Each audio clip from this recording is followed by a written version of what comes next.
We are now after the pit.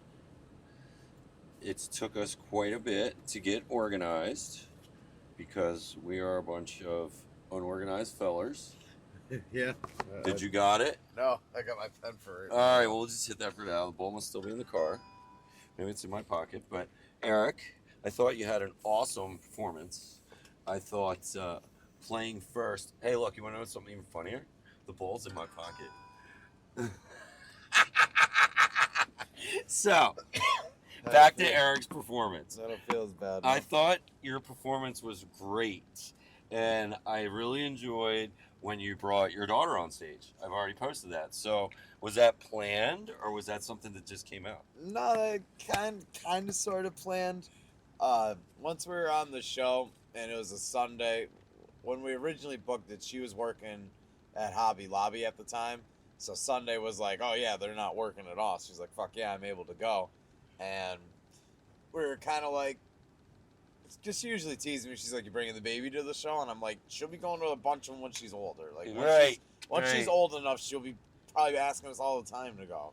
And we figured since it's a larger room, like, she doesn't have to be right up in the mix in case, like, the pits are wild and stuff. Like, she's able to be towards the back. She's only 5, so, you know. Well, they have that little, like, the Abraham Lincoln got shot booth. Yeah. I don't know what its real name is. That right there. That's what so I got a picture of your wife and your daughter hanging out up there during the performance, like a little bit after you gave her back. And, you know, so that was perfect for your daughter to have that spot right there. Yeah, I was mentioning that she could be on stage. I had to promise her a toy to be like, all right, you gotta behave when Daddy's doing his work.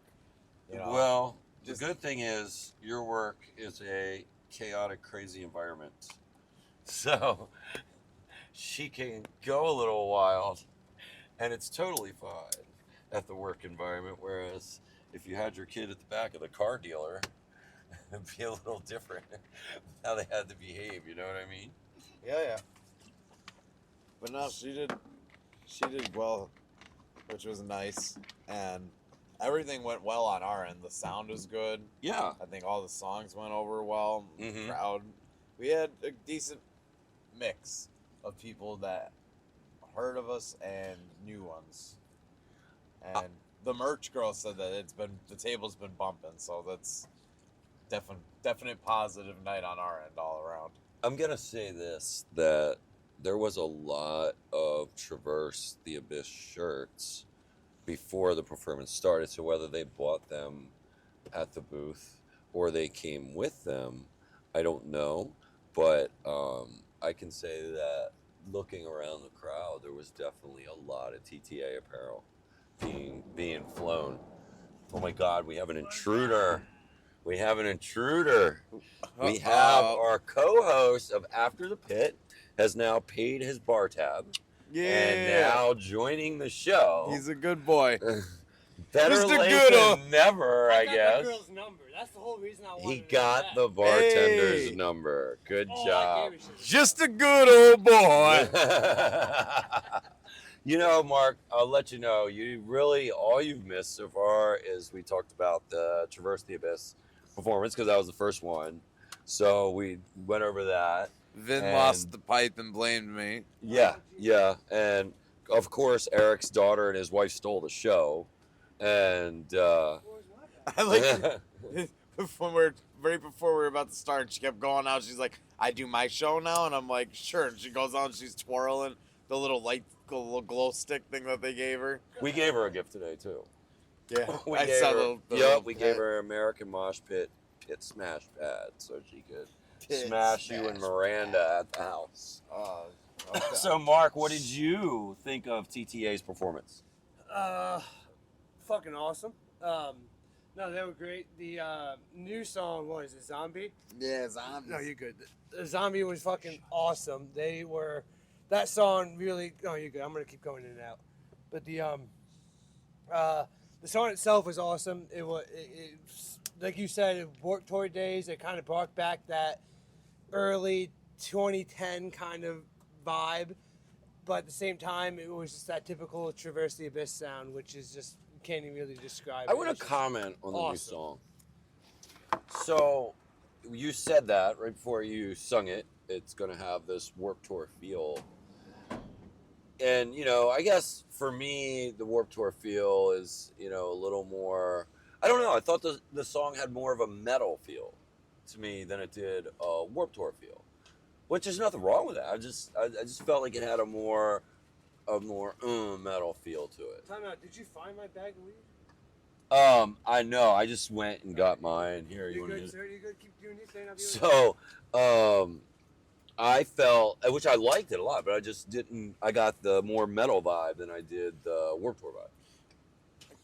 And I think that goes into what we're talking with the different generations Okay. of everything. Because, like, Warped Tour, I get a lot of, like, Warped Tour metal. So, like, Azalea Dying or Asking Alexandria, Parkway Drive, Kill Switch Engage, like that kind of band. Those type of metalcore bands, that's where I get, like, Warped Tour versus, like, people just a little older than me. It's like, nah, that was punk rock shit for Warped Tour. You know what I mean? So I guess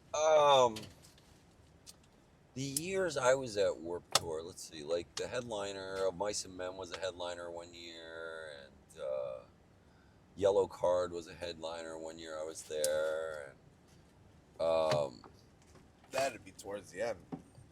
yeah, it was actually. Those were Quite some of literally the lost that bag. later, I couldn't find it.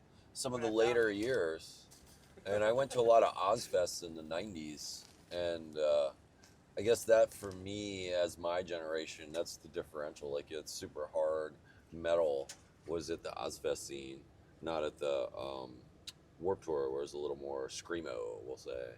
But in any event, let's get back to after the pit, right? Or after this show. After the pit. That's right. So I think we've pretty well covered your opening performance. So now we'll get on to some of the other bands.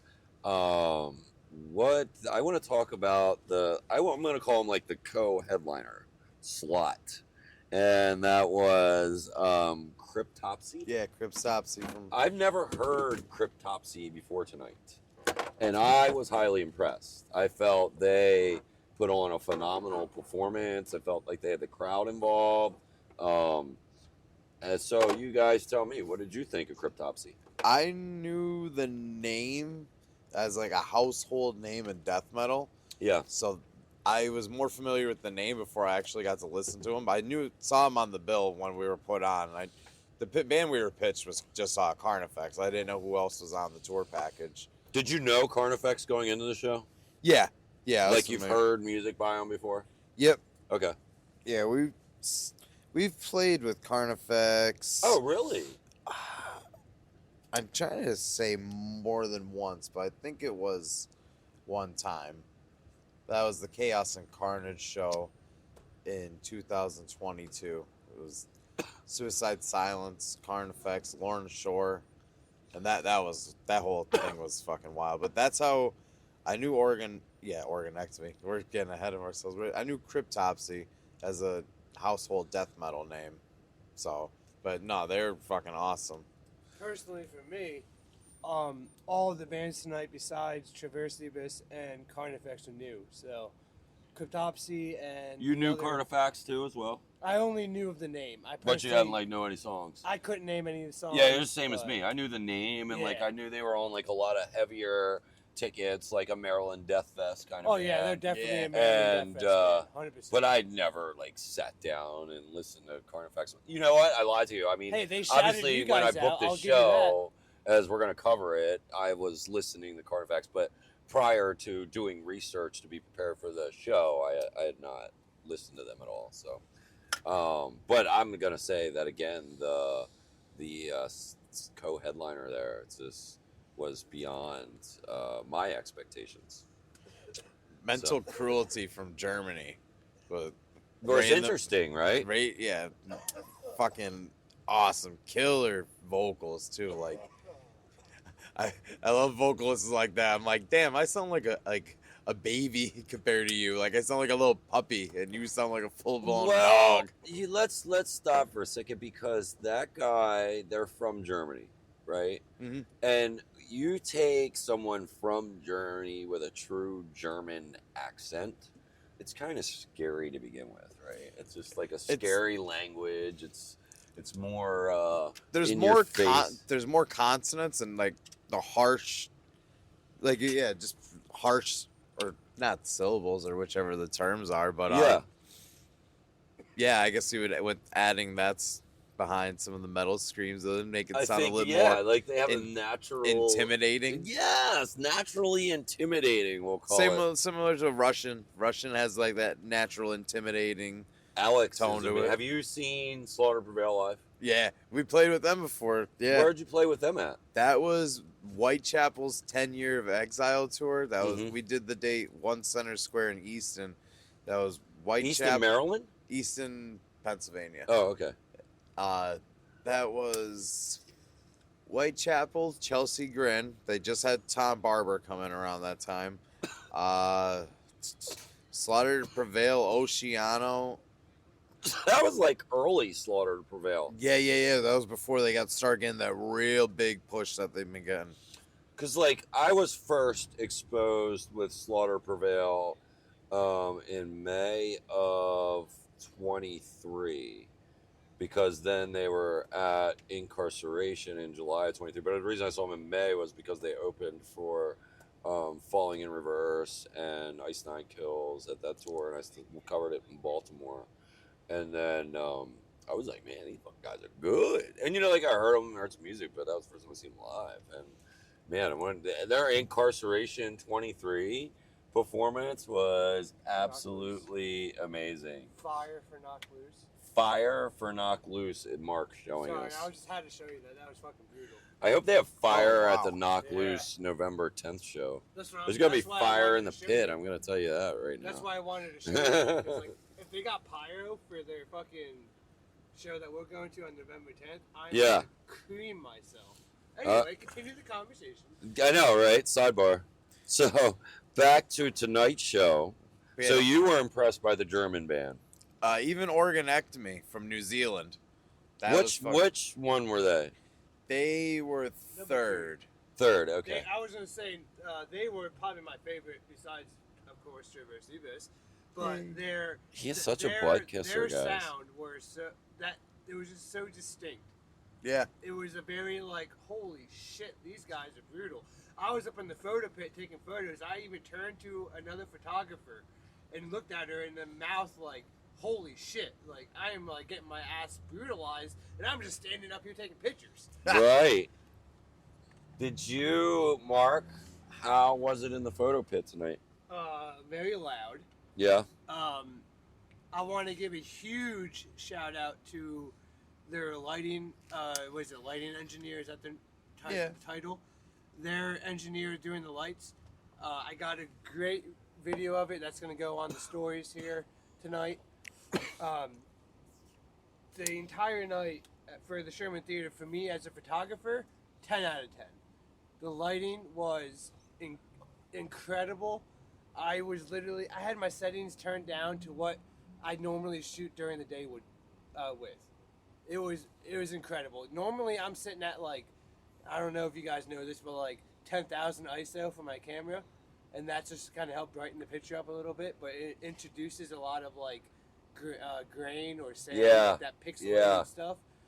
And then you got to go back and correct it, which then turns it into like a cartoon-looking character almost. If you correct it too much, and this is a big hassle. But here, shit, I had that shit turned down to like 400, and which is nothing compared to 10,000.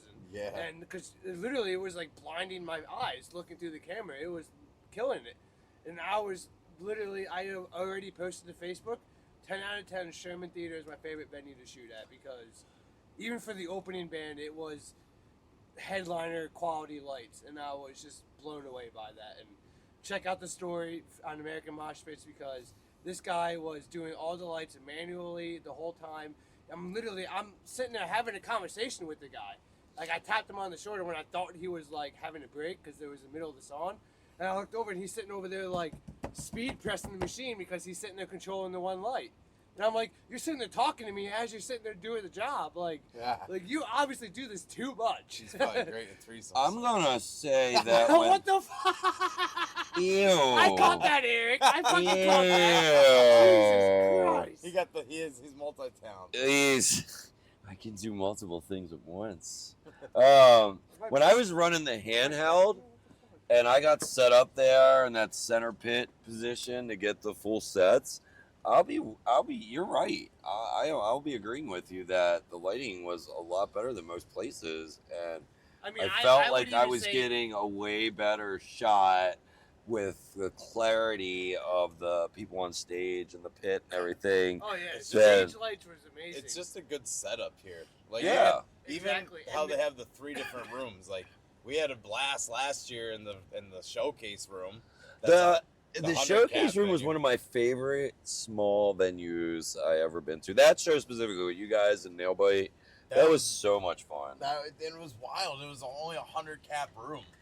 Then they have Renegade, which we'll be doing something in the future there. That's 200 cap. And then after that, you do the theater.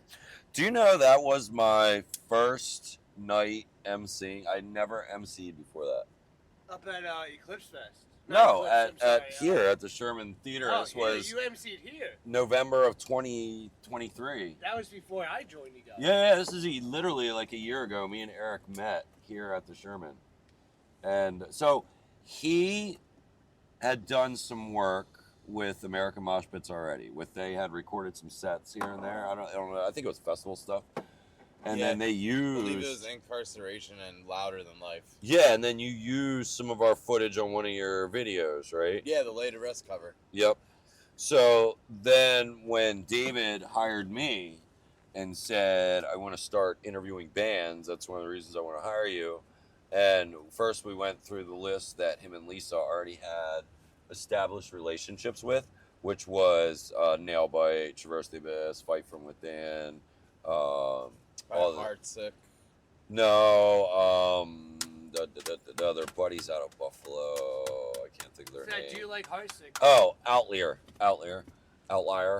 Sorry. Yeah, Heartsick Heartsick, good. I interviewed Heartsick at that thing we were at North Carolina. Carolina. Right? Yes. Yep, Heartsick. I shot them, I think, right after Brewstock. They were at Love Drafts with, I know what show you're talking about, too. I think Nailbite, and Cultish Black, and Heartsick. That sounds about right. That was the show. Mark, can I see that Mountain Dew? Yeah, I could be combining 2 different shows, but that sounds like the one that I went to. But Heartsick fucking killed it.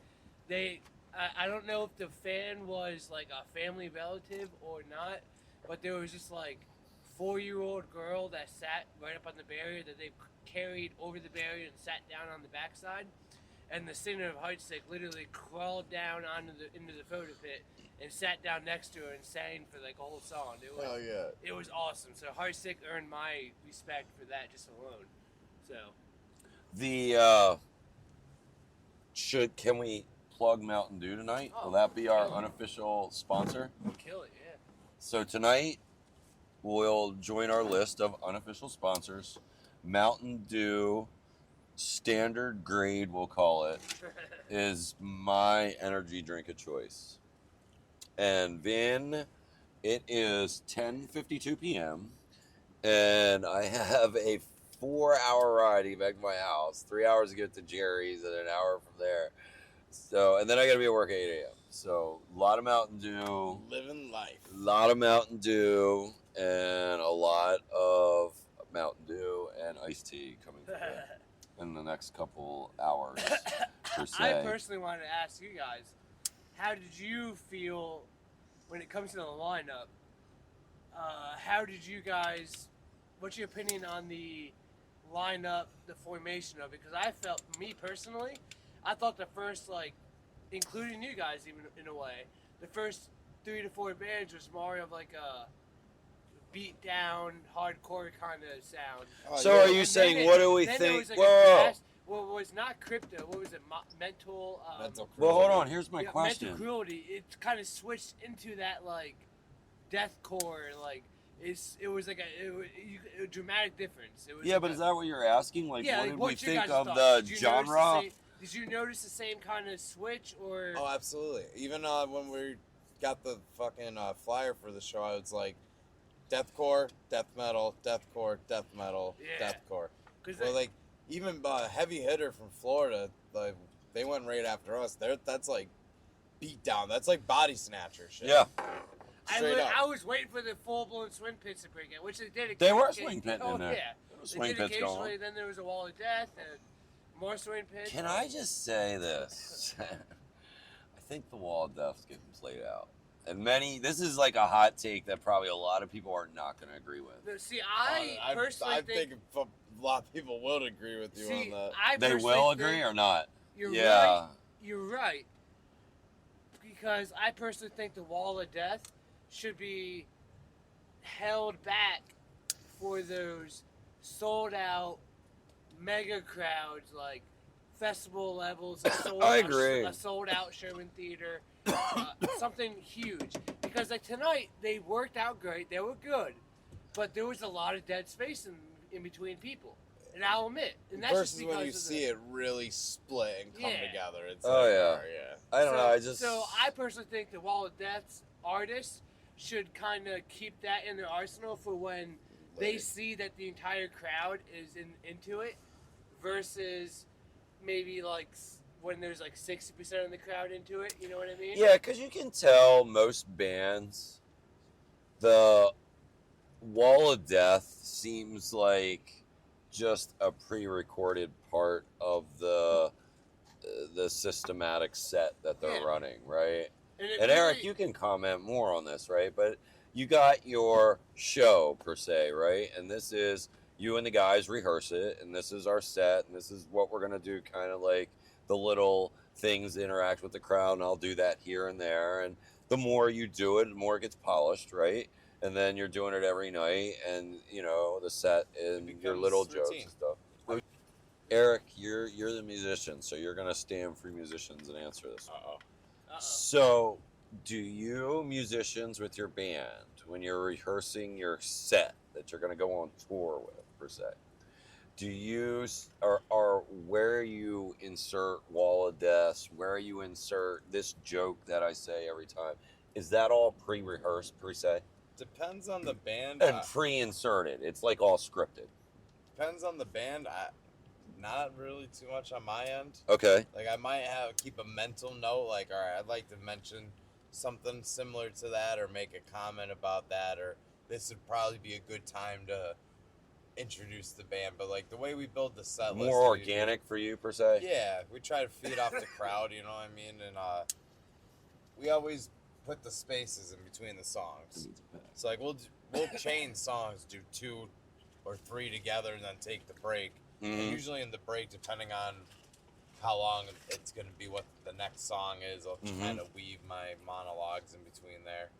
We just had a heart attack because we thought the audio stopped. I'll keep it turned towards me. As long as the mics are good, you guys are good. Okay. Go ahead, continue. I'll repeat. You guys are at, oh yeah, the one other photographer in the front row when I was taking pictures was actively like headbanging and like damn near two-step into you guys as zombies. Yeah, there was She a was girl feeling with it. like braids, and she was fucking into feeling it, man. She was taking pictures. She reminded me of like one of those sign language ladies that like super gets into it. Yeah, I wish Like I she knew was her taking her name. pictures, and She she was actually getting into it. I found liked a her. part She was of cool. my camera that I dropped Yeah. when my dumbass crippled self fell during your set. How do you not saw it? Literally, I looked up. I was taking pictures of you. You're standing up front, like dead center. I knew for sure You didn't see Mark saw fall? me. And my No. ass went face first That's out what of the I said. ground. John biting saw him bite, and he's cracking eye, trying like he knew Mark was good because Mark was like, "I'm okay," and John just couldn't stop laughing. So that's funny. My big, because what he's talking about was Michigan Metal Fest. Yeah. I saw Back the when Nail fucking- Biter- Oh, you Yeah, saw him yeah. go down? Oh I mean, god, it was great. Fucking 2 million people fucking saw that shit. That's great. I love how our society loves to see someone fail versus Wait, succeed. time out. Because my Social media Face first. lives and breeds on negativity. But you know my piece on society, like fuck off, because of that shit. But anyway, my dumbass was up on stage. Good, I'm watching it. My dumbass is up on stage taking pictures of nail bite. Here you go. Do. Oh, the do. Thank I you, was trying sir. to do it back Do. and leave. Do the do. Just do what you do, what you do, what you do. Anyway, so I was up on stage with I got it later. I was up on stage with nail bite taking pictures. My dumbass, midday, 2 in the afternoon, sober as a bird. I don't think I even smoked any weed at that point. My ass fucking stumbles, falls flat in my face in the middle of the fucking stage. Oh god. But I was lucky enough. They had like one of those like flag kind of walls set up right by the drummer. And as I started falling, I grabbed the corner. It was like PVC piping like frame. I grabbed the frame of it and slid it to the right. So I literally cut myself off so the crowd didn't see me fucking eating shit. And I laid there in like a fetal position for like a song and a half because I was like, I am not gonna move off this stage until I know something's happening in the crowd that's gonna like keep my attention off me because I gotta literally baby crawl across the fucking stage to get out of there. It was the only way out, and that was it. So soon enough, they started this like 30-person like arm around the shoulder headband kind of continuous thing. And as they started doing that, I was like, all right, that's my time. I'm getting out the fuck out of here. That's the cue. So I That's the jumped cue. hands and knees. A grown adult. I'm sorry, but this is my life. A grown fucking adult, hands and knees, crawling down a metal ramp off the side of the stage.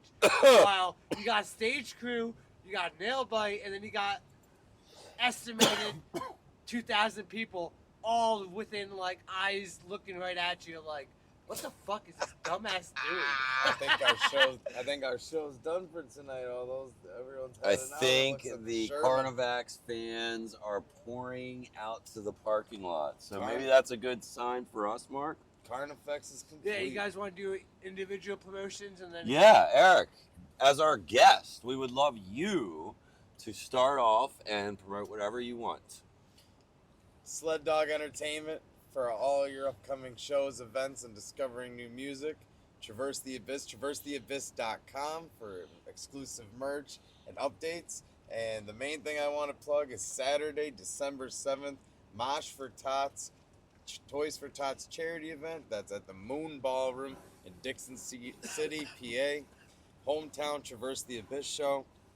10 bands, festival style. We're going to have a blast, make memories, and it's all for a good cause. Nice. All I'm going to plug is our 2 next shows. November 1st, we'll be at Love Drafts for the Big Miss May I show. And then November 10th, we will be at the Anthem in Washington, D.C. for the Knock Loose show. So please. and November 16th for Norma Jean. Well, I just said the first 2 Well, I was now we going to got plug. 3. But now we'll There's plug the a 3. The big show for American Mosh Pits. And we'll have Eric on board. Will be the Norma Jean show at the Ritz Theater in Scranton. So there you go. That's my plug. Is those 3. Mark, what are you plugging? Are you? Some fucking oxygen into his Yes. goddamn lungs. You know what? He's out. He can't plug. He can't even talk. All right. Ladies and gentlemen, thank you for listening to another fine episode of After the Pit with Mark and Vin. And we have our guest, Eric from Traverse the Abyss, signing off from the Sherman Theater in Stroudsburg, Pennsylvania. See you I now. love marijuana. Take care of yourself. Fuck yeah. We're done. Wrap it, gentlemen. Thank you You guys guys. heading out now? I'm walking out right with you, bro. Get my shit together and get the fuck on the road.